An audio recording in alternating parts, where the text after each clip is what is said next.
ठीक है, screen show हो गई अब।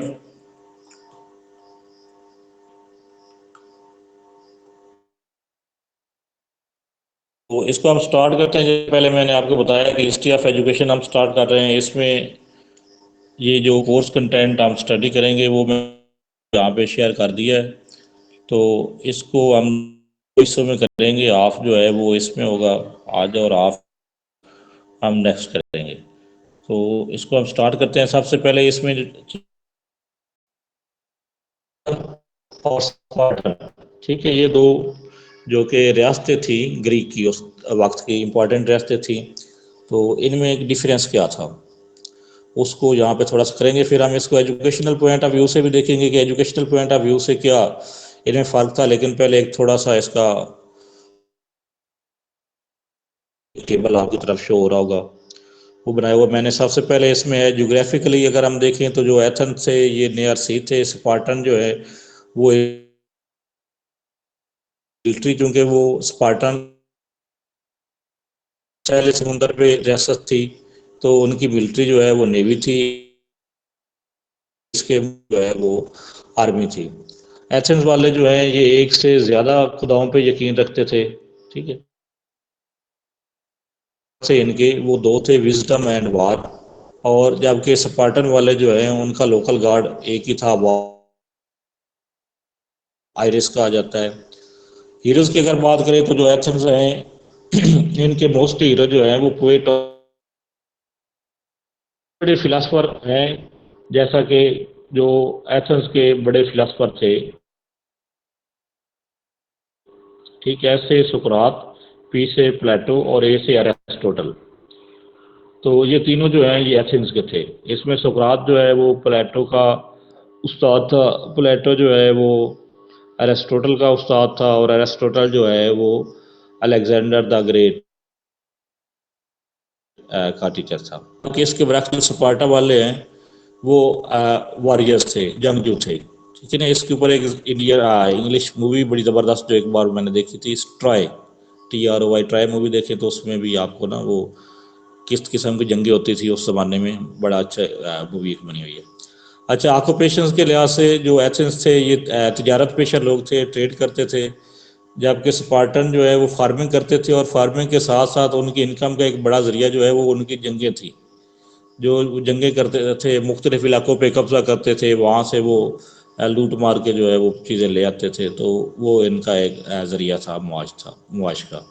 करेंसी की बात करें तो एथेंस की करेंसी कॉइन थी, सिक्के थे, और इसकी जगह पे जो स्पार्टन वाले हैं वहाँ पे आयरन बार्स करेंसी थी उनकी।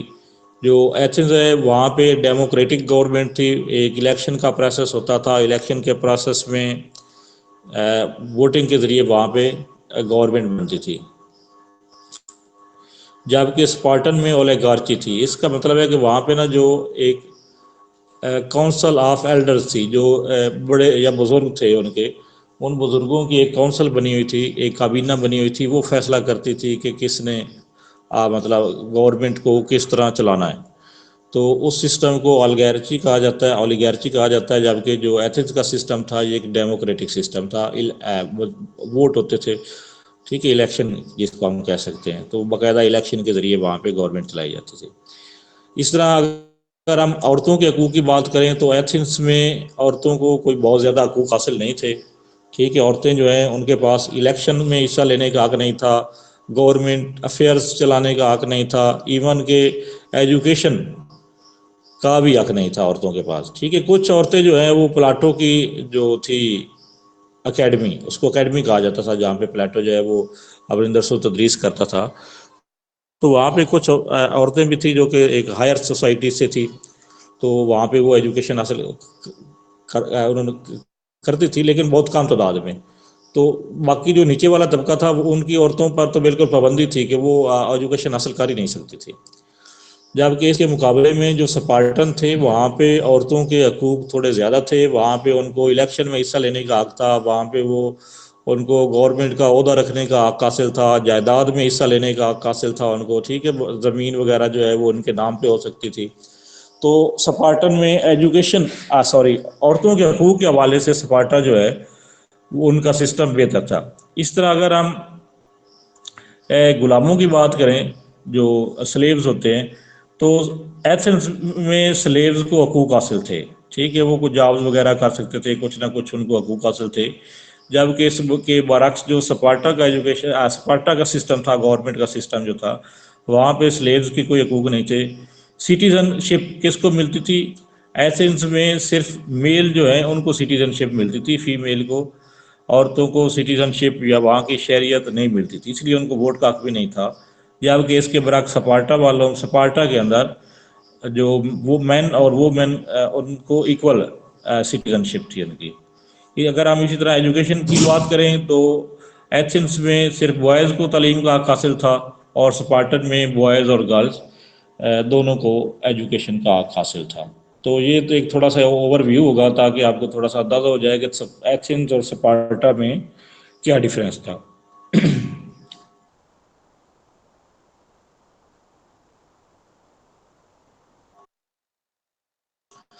तो उसके बाद अगर हम इसको नेक्स्ट चलाएं तो इसमें है एथेनियन एजुकेशन सिस्टम। तो यहाँ पे थोड़ा सा उसको हम एथेंस का एजुकेशन सिस्टम जो है वो देखेंगे। इसमें सबसे पहले अगर हम बात करें ना, ये देखें ना, स्टार्ट हो रहा है एलिमेंट्री एजुकेशन से। ठीक है, तो अच्छा, यहाँ पे एक चीज़ जो ऐड होनी चाहिए थी, वो जहाँ पे मैंने ऐड नहीं की हुई, ये अगले नेक्स्ट स्लाइड में आ जाएगी। वो ये है कि जो एथेंस वाले थे, वहाँ पे जो बॉयज़ थे, उनकी मिलिट्री ट्रेनिंग होती थी 18 साल की एज पे जाके।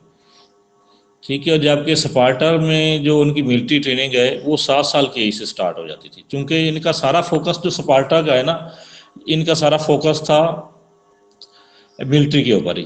तो वो मिलिट्री ट्रेनिंग पे ज़्यादा फोकस करते हैं। आगे हम इसको थोड़ा सा इसको पढ़ते हैं मजीद, कि जो एथेनियन थे, ये प्राइमरी एजुकेशन का कोई कंसेप्ट नहीं है इसमें। एलिमेंट्री एजुकेशन इसको स्टार्ट कर रहे हैं, और एलिमेंट्री एजुकेशन जो है वो भी कोई प्रॉपर स्कूलिंग नहीं है, बल्कि वो भी वो एजुकेशन है जो बच्चे घर में हासिल करते थे। जो फर्स्ट इंस्टीट्यूशन इनके बच्चे अटेंड करते थे वो था जिम्नेजियम।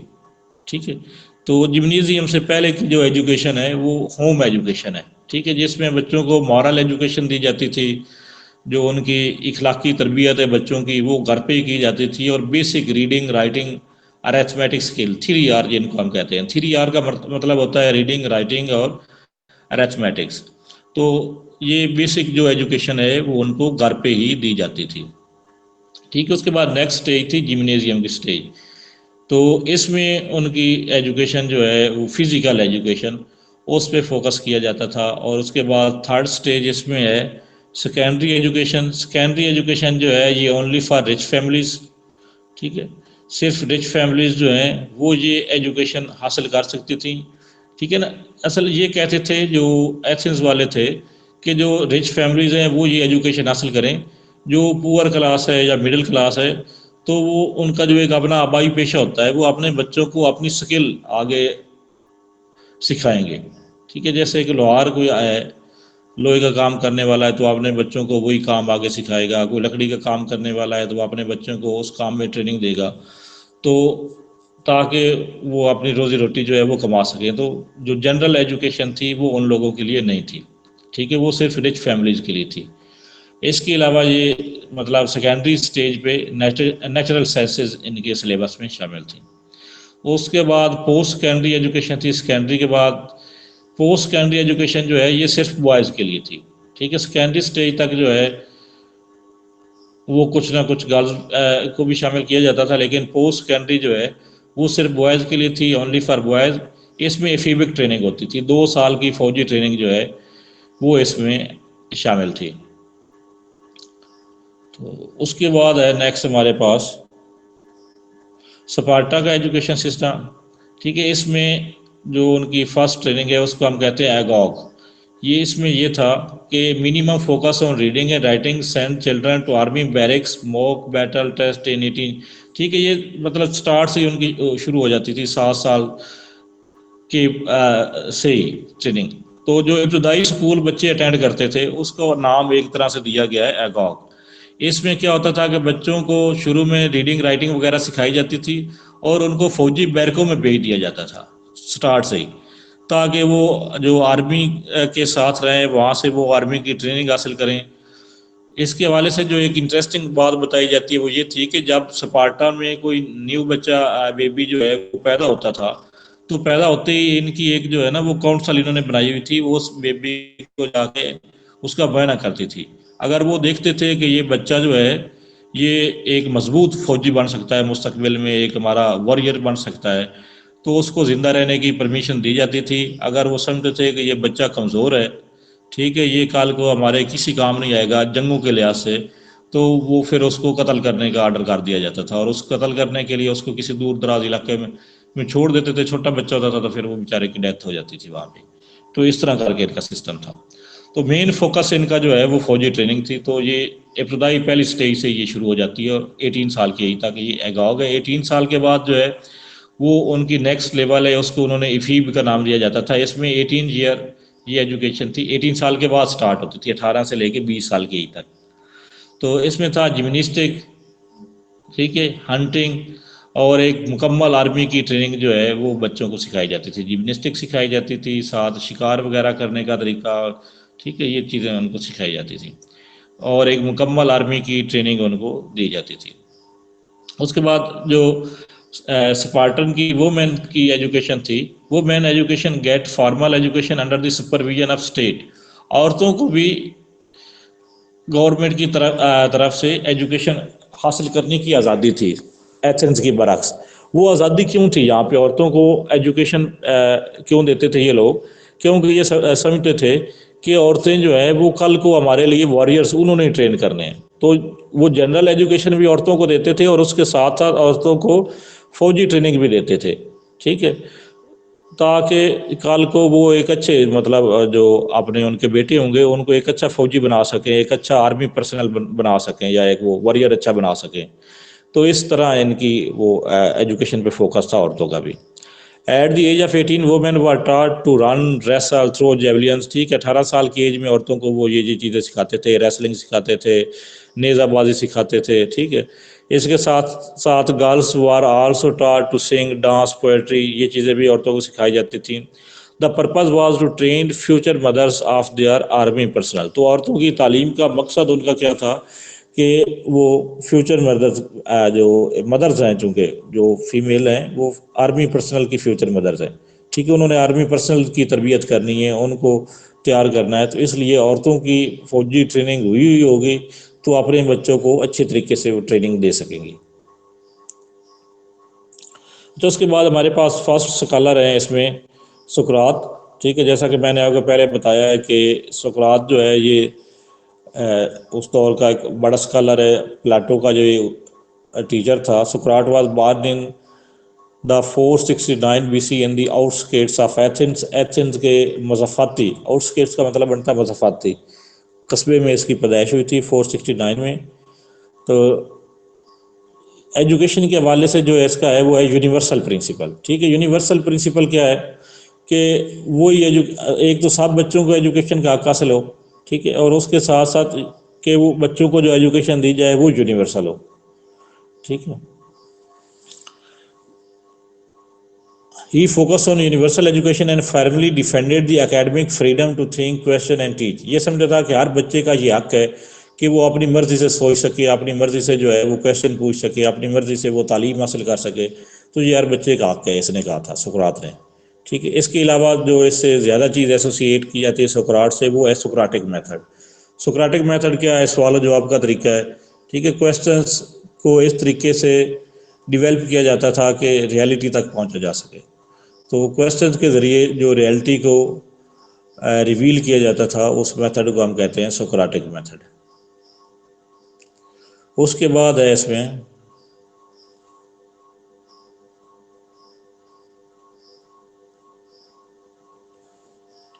उसके बाद प्लेटो है, ठीक है। प्लेटो के नज़दीक जो स्टेजेस ऑफ एजुकेशन थी उसमें थी प्री एजुकेशन, ये थी 0 से लेके 7 साल की एज के लिए, ठीक है।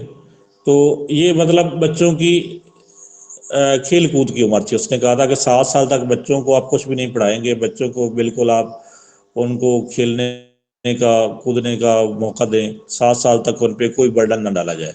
उसके बाद है 8 साल से लेके आगे 17 8 से 17 साल तक की एज जो है उसको उसने एलिमेंट्री लेवल कहा है प्लेटो ने। इसमें उनको कहा सिखाया जाता था boys play with boys and girls play with girls, student learn basic skills, music course topic, ठीक, मैथमेटिक्स एंड लिटरेचर। तो बेसिक स्किल जो है मैथ की, लिटरेचर की, ठीक है, ये कुछ चीज़ें उनको सिखाई जाती थी स्टूडेंट्स को 17 साल के ही तक। और इसमें खेल कूद भी साथ साथ उनकी चलती रहती थी। तो इसको नाम दिया गया है एलिमेंट्री लेवल का। एलिमेंट्री लेवल के बाद नेक्स्ट लेवल जो है प्लेटो का वो है मिलिट्री ट्रेनिंग। ये थी 18 से 20 साल तक की एज में 2 साल की जो है वो एक मुकम्मल फौजी ट्रेनिंग दी जाती थी स्टूडेंट्स को।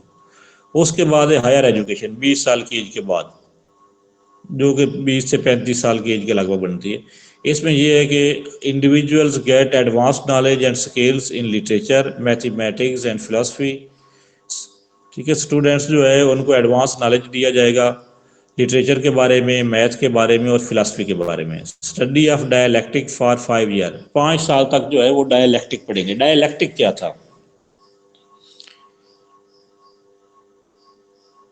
एनीवन? ये क्वेश्चन आंसर मेथड की तरह होता है, इसमें क्वेश्चन रेज किया जाता है ताकि बच्चे से जो हिडन फीलिंग है वो बाहर निकलवाई जाए। किसी हद तक दुरुस्त है, लेकिन ये असल में है बहस मुबाहिसा, ठीक है ना। क्वेश्चन आंसर तो हम कहते हैं सुक्राटिक मेथड को। तो डायलैक्टिक जो है वो एक तरह से उनको ना, ये एक तरह से उनको ट्रेनिंग देते थे कि अगर आपने जंगों के साथ इसको हम जंग के तनाजर में देखे ना, तो असल में है कि आपने एंड पे डायलॉग करना होता है जंग के एंड पे भी। तो किस तरह टेबल पे जो है वो आपने अपनी शरायत या अपनी बातें ज़्यादा से ज़्यादा मनवानी है, तो उसकी ये एक ट्रेनिंग उनको दी जाती थी 5 साल की, और इसको उन्होंने डायलैक्टिक का नाम दिया। ठीक है कि डायलॉग आपने किस तरह करना है, किस तरीके से आपने अपनी बात जो है वो दलाइल के साथ लॉजिकली आपने अगले जो आपके सामने बैठा हुआ है टेबल की दूसरी तरफ, उसको आपने किस तरह कन्विंस करना है अपने पॉइंट ऑफ व्यू के ऊपर। ठीक है। जी सर, दो लोगों के दरमियान डिफरेंट पॉइंट ऑफ व्यूज हैं कि दो या दो से ज्यादा लोगों के दरमियान हाँ बिल्कुल वही बात जो मैं आपको बता रहा हूँ। ठीक है कि आपने ना अपनी बात को लॉजिकल तरीके के साथ नेक्स्ट आदमी को अपनी बात पे कन्विंस करना है, बहस करके उसके साथ, डायलॉग करके उसके साथ। अच्छा, उसके बाद नेक्स्ट स्टेज जो इसकी थी प्लेटो की, वो थी रूलर या फिलासफर की स्टेज, 35 से लेकर 50 साल तक। इसमें ये होता है कि प्लेटो कहता है कि जितना कुछ उस आदमी ने सीख लिया वो एक रूलर के तौर पर, एक फिलासफर के तौर पर अपना किरदार निभाने के लिए वो रेडी है। रूलर से मुराद ये नहीं कि वो सिर्फ बादशाह ही बने, मतलब इसका मतलब ये है कि उसको माशरे के अंदर जो किरदार भी एक दिया जा रहा है, ठीक है, वो उस किरदार को ऐसा तरीके से निभा सकता है। और उसके बाद नेक्स्ट जो है फाइनल स्टेज है 50+ की। इसमें ये होता है कि जो कुछ उसने सीखा है उसने उसको अपनी नेक्स्ट जनरेशन को मुंतकिल करना होता है। तो ये टोटल स्टेजेस बनती हैं 1 2 3 4 5 6 स्टेजेस हैं प्लेटो की। ठीक है जी। MCQ में बाद जो स्टेजेस की तादाद भी पूछ ली जाती है कि प्लेटो के जो सिस्टम है उसमें कितनी स्टेजेस हैं। अच्छा, नेक्स्ट है अरिस्टोटल। ठीक है, अरिस्टोटल जो है इसका एक तो हम पढ़ चुके हैं रियलिज्म में भी, तो ये उसी से रिलेटेड फर्स्ट पॉइंट लिखा हुआ है कि ऑब्जेक्ट रियलिटी। ठीक है, ये बेस कर जो अरिस्टोटल के नज़दीक रियलिटी जो है वो ऑब्जेक्ट थी। ऑब्जेक्ट रियलिटी का मतलब ये है कि ये फिजिकल वर्ल्ड जो है ये ही उसके नज़दीक एक रियल वर्ल्ड थी, और जो स्पिरिचुअल वर्ल्ड जिसको कहा जाता है उसका कोई उसके नज़दीक वजूद नहीं था अरिस्टोटल के नज़दीक। इसके साथ साथ इसने कहा था अरिस्टोटल ने कि sensations as the root of knowledge, कि हमारी जो सेंसेस हैं, 5 सेंसेस जो होती हैं उनकी मदद से हम नॉलेज हासिल करते हैं। और एजुकेशन का मकसद इसके नज़दीक था अटेनमेंट ऑफ हैप्पीनेस और गुडनेस। ठीक है कि हम हैप्पीनेस या गुडनेस के लिए एजुकेशन हासिल करते हैं। इसकी हम अगर करिकुलम की बात करें जो अरिस्टोटल के अकॉर्डिंग है, तो इसमें सबसे पहले नंबर पर है इन्फेंट स्कूलिंग। ठीक है, इन्फेंट स्कूलिंग में है कि play, physical games and stories. ये 0 से 7 साल तक है इन्फेंट स्कूलिंग।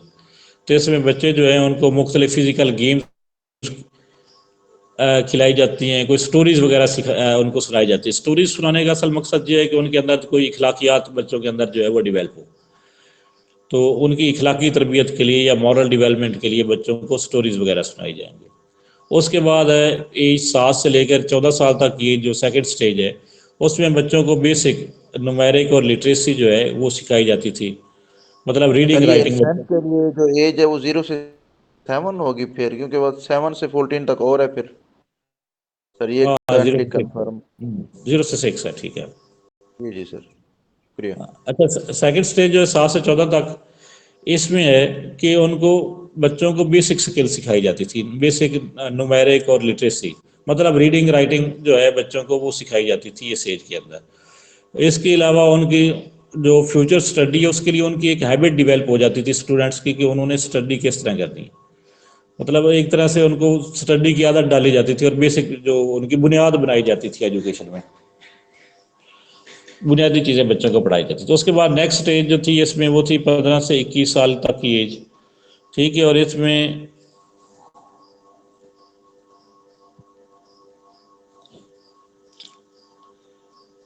जो youth should study mathematics, geometry, astronomy, grammar, literature, politics, ये कुछ सब्जेक्ट्स जो है वो इसके अकॉर्डिंग 15 से 21 साल तक के जो बच्चे थे, तो बच्चे तो की जगह पर उसने यूथ का लफ्ज़ इस्तेमाल किया है, तो उनको ये सब्जेक्ट्स जो है वो पढ़ाए जाएंगे। उसके बाद नेक्स्ट स्टेज जो इसकी है वो है age of at the age of 21 students would proceed to more theoretical subject object such as physics, biology, psychology, metaphysics.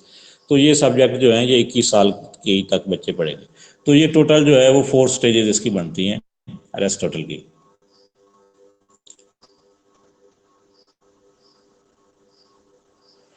उसके बाद है इसमें अगर हम औरतों के किरदार की बात करें तो जो वुमेन्स वर इंटेलेक्चुअली, इस जो अरिस्टोटल का भी यही था कि वुमेन्स जो हैं वो मेल की निस्बत इंटेलेक्चुअली या जहानत के लिहाज से वो इन्फीरियर हैं। मैन जो है वो औरतों की निस्बत ज़्यादा ज़हीन होते हैं, ज़्यादा अच्छे तरीके से काम कर सकते हैं, ठीक है।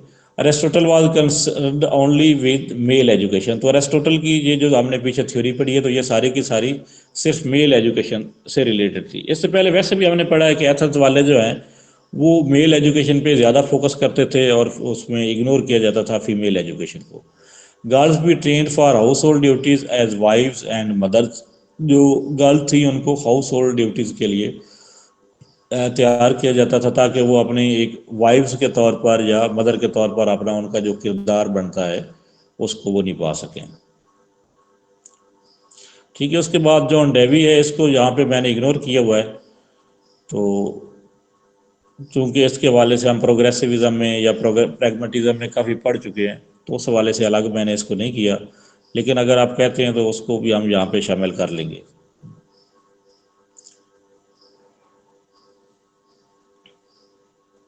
अच्छा, यहाँ तक कि ये बनता है हमारा जो आज का मैंने सोचा हुआ था ना, वो यहाँ तक था एथेन के सिस्टम तक। एथेन और स्पार्टा का सिस्टम जो है या ग्रीक सिस्टम, इसको ही हमने आज स्टडी करना था।